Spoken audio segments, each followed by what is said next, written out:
Welcome. Today we're just going to look at the concept of the antiderivative. Obviously, when we start thinking about that, it works similar to if we start looking at x squared and the square root of things.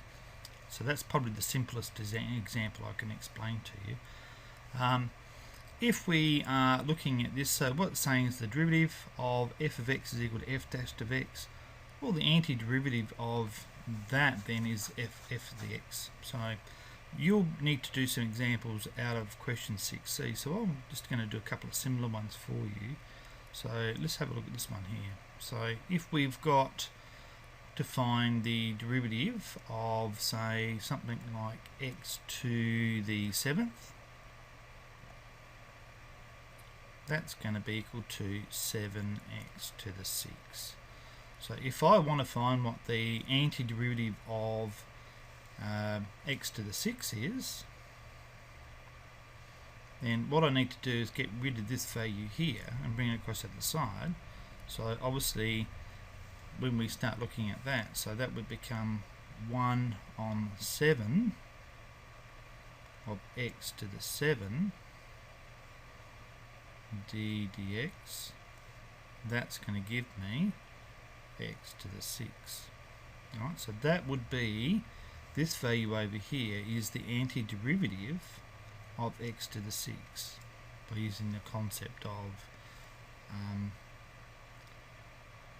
making those two things equal. Alright, so another example, if we use, say, something like e to the 4x plus 3, if I do the derivative of something like that, so when we go and we do the derivative of that, well, it's easy to do the derivative of an exponential. It's simply the exponential plus the derivative of the power, which is going to be 4. So if I want to find the antiderivative of e to the 4x plus 3, that's what I'm trying to find the antiderivative. I need to get rid of this 4. So the easiest way to do that would be to divide both sides by a quarter. So then that would become d dx of 1 on 4 e to the 4x plus 3 is equal to e to the 4x plus 3. So there's the antiderivative over here of that particular function. So concept is we'll use the antiderivative, this sort of idea, to try and come up with a rule that we can actually use to find the integral, because the antiderivative is in fact the integral of the function. Rather than trying to do it by inspection and by this process, if we can come up with a rule, then that would be fantastic. Alright, so if you look on the formula sheet that I've given you, all the rules for doing the integration are actually on there.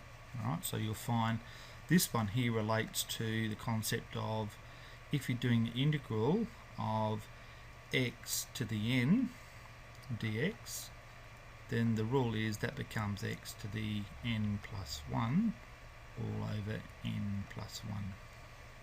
This rule here would be the integral of e to the ax plus b dx, then that's going to be equal to 1 over a e to the ax plus b. Don't forget that we would have to add on the c value as well.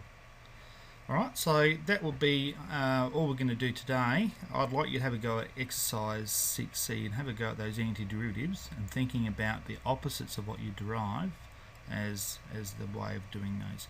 I'll talk to you in class, and good luck with those questions. Bye for now.